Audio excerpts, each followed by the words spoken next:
যে 6,500 কোটি টাকা দিল, কিন্তু উইথ 10% ইন্টারেস্ট। এটা কিন্তু আপনারা জানেন না যে বাংলাদেশ ব্যাংক এটা দিয়েছিল উইথ 10% ইন্টারেস্ট।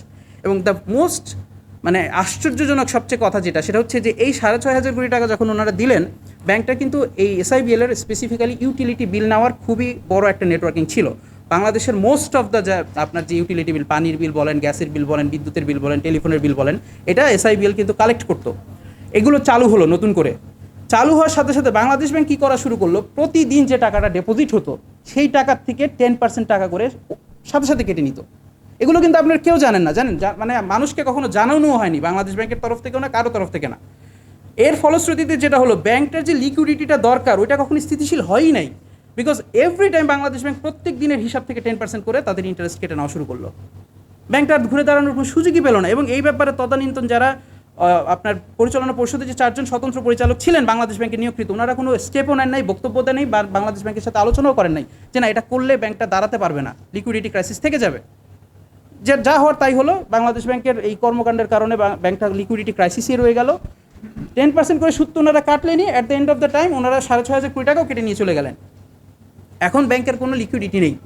লিকুইডিটি না থাকার কারণে আসলে এই যে 1.5 বছরের যে সমস্যাটা, এইটাকে গ্রাউন্ড করেই কিন্তু আপনার 5/11/2025 নভেম্বর মাসের 5 তারিখ 2025-এ বাংলাদেশ ব্যাংক ডিসিশন নিল এটাকে মার্জার প্রক্রিয়ার আওতায় আনবে অফিসিয়ালি। তার আগ পর্যন্ত কিন্তু ওনারা 1 বছর ধরে অনবরত মিডিয়ার সামনে আনঅফিসিয়ালি বলে গিয়েছেন যে আমরা এটা করবো, এটা করবো, এটা করবো, তাতে চলে গিয়েছে কমপ্লিটলি। অফিসিয়ালি ওনারা এটা করলেন নভেম্বর মাসের 5 তারিখে 2025 সালে। এবং ওখানে ওনারা স্পেসিফিক রিজন দেখালেন যে যেহেতু আমরা 6,500 কোটি টাকা সহায়তা দিয়েছি এবং 1.5 বছরে আপনারা ঘুরে দাঁড়াতে পারেননি, এর জন্য আমরা এটাকে মার্জার প্রক্রিয়ার আওতায় নিয়েছি। এখন আমার একটা ছোট্ট প্রশ্ন আছে বাংলাদেশ ব্যাংকের কাছে, আপনাদের থ্রুতে আমি করব, যে এই যে 1.5 বছর ব্যাংকটা চালালো, কে চালালো? আর এই ব্যর্থতা কার? বাংলাদেশ ব্যাংক এই ব্যাংকটাকে আসলে বেসিক্যালি বাংলাদেশ ব্যাংকই চালিয়েছে তার প্রক্সিদের মাধ্যমে। চালিয়ে ব্যাংকটাকে তারা নিজেরাই নন ভায়াবল রেখে ওইটাকে যুক্তি দেখিয়ে এখন ব্যাংকটাকে তারা মার্চ করছে।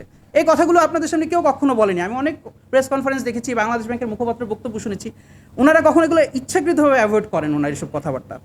এবং আপনাদেরকে আরেকটা ছোট্ট ইনফরমেশন দিই, আপনারা হয়তো অনেকে অবগত আছেন, 2টা জিনিস আছে, যে 2টা জিনিস সবসময় প্রত্যেকটা কমার্শিয়াল ব্যাংকে, তফসিলি ব্যাংকে মেনটেন করতে হয়। প্রতিদিনের হিসাব রাখতে হয়, সপ্তাহের হিসাব বাংলাদেশ ব্যাংকে দিতে হয়। সেটা হচ্ছে আপনার 2টা রেশিও, যেটা কিনা না থাকলে ব্যাংক চলতেই পারবে না। একটা হচ্ছে CRR, ক্যাশ রিজার্ভ রেশিও, আর একটা হচ্ছে SLR, স্ট্যাটুটরি লিকুইডিটি রেশিও। এই 2টা রেশিও মেনটেন করতে হয় সম্মিলিতভাবে। একটা ইসলামী ব্যাংকের ক্ষেত্রে, যে কোনো ইসলামী ব্যাংকের ক্ষেত্রে এই রেশিওটা হতে হয় 11%, আর অন্যান্য কমার্শিয়াল ব্যাংকের ক্ষেত্রে 13%-এর মতো রাখতে হয়। এগুলো কেন রাখতে হয় জানেন? প্রতিদিন যে লিকুইডিটিটা দরকার হয় ব্যাংকের, আমানতদারকে টাকা দেওয়া, বিভিন্ন আপনার ডিমান্ড ফুলফিল করার জন্য, তা যাতে স্টেবল থাকে। এখন SIBL এর আমার যতটুকু জানা আছে অন অ্যান্ড অফ 30,000 কোটি টাকার মতো আমানত আছে। সেই ক্ষেত্রে যদি আমরা বিচার করি, প্রায় 3300 কোটি টাকা তাকে লিকুইডিটি রাখতে হবে everyday to fulfil the demand of the depositors. আপনারা জানেন কিনা জানি না, 5ই আগস্টের আগে এবং পরে এইটা একটা পয়সাও ছিল না SIBL এর। এখন মজার প্রশ্ন এইখানে আসছে, বাংলাদেশ ব্যাংকের দিকে কেন আমরা তীর ছুটছি? এই রেশিওগুলোর টাকা আছে কি না তা এভরিডে রিপোর্ট করতে হয় বাংলাদেশ ব্যাংকে, এবং বাংলাদেশ ব্যাংকের কনসার্ন ডিপার্টমেন্টরা তা চেক করে দেখে। গত 7 বছরে এটা 0 টাকা ছিল, বাংলাদেশ ব্যাংকের কোনো কনসার্ন ছিল না। এখন বাংলাদেশ ব্যাংক এই গত 1.5 বছরও কোনো কনসার্ন নাই।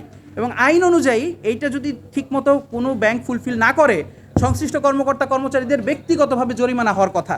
বাংলাদেশ ব্যাংকে আমি চ্যালেঞ্জ দিয়ে বলতে চাই, আজ পর্যন্ত SIBL এর কোনো কর্মকর্তা কর্মচারীকে কি ওনারা ব্যক্তিগত জরিমানা করেছেন বা তাদের প্রতি কোনো স্টেপ নিয়েছেন বিরুদ্ধে? তা তো তারা নেনই নাই। এখন তারা এসে মার্জার করছেন, অ্যাজ ইফ দোষটা হচ্ছে শেয়ার হোল্ডারদের, আমানতকারীদের। এখন এই যে মার্জারের এই যে পরিস্থিতিটা তৈরি হলো, এর জন্য আমি বলবো যে সাবেক যে শিল্প গ্রুপ যারা এটা লুটপাট করেছে, তাদের যদি দোষ হয় 50%, I would say Bangladesh bank is also liable for 50%। Bangladesh bank liable. এবং বাংলাদেশ ব্যাংকের প্রাক্তন গভর্নর যিনি ছিলেন, সরি টু সে, ওনার কোনো সদিচ্ছাই ছিল না এই ব্যাংকটাকে, অ্যাটলিস্ট বাকি ব্যাংকগুলোর কথা আমি বলতে পারবো না, এই ব্যাংকটাকে ঘুরে দাঁড়ানোর জন্য ব্যবস্থা করে দেওয়ার ওনার কোনো সদিচ্ছাই ছিল না, একদমই ছিল না। এখনও বাংলাদেশ ব্যাংকে যারা আছেন তাদের আমি দৃষ্টি আকর্ষণ করতে চাই যে স্বৈরাচারী মনোভাব তো আগের সরকারের যেটা ছিল সেটা ছিল, বাংলাদেশ ব্যাংকের প্রাক্তন গভর্নরেরও ছিল। ওনাকে অনেকবার আমরা অ্যাপ্রোচ করেছি, চিঠি দিয়ে, ফর্মালি আমরা প্ল্যান দিয়েছি যে আমরা এভাবে করতে চাই, আপনি আমাদের হেল্প করেন। উনি করেন নাই, কোনো রকম হেল্প না করে উনি ওনার মতো এগিয়ে গিয়েছেন।